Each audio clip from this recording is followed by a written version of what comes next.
Oops! Andito na naman si Uncle Tax! Ngayong araw, magluluto tayo ng beef tapa ala Jollibee. Kalasa!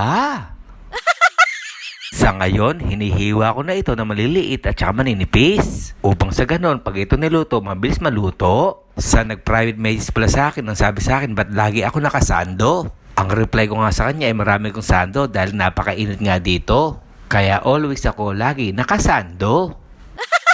Kaya ngayon, eto, balik na ulit tayo sa aking niluluto. Hinuhugasan ko nga lang pala ito na ilang beses. Pag maputi na, okay na to. Tapos, inalagay ko na ito sa strainer para mawala ang tubig. Eto pala mga ingredients. Oyster sauce, pamintang durog, toyo, bawang, lemon, at saka ang sugar. At tapos itong mayonnaise. Sa ngayon, eto na, aking titimplahan na ang gagawin nating beef tapa. Yung mga pinagsama-sama kong ingredients na pinagsama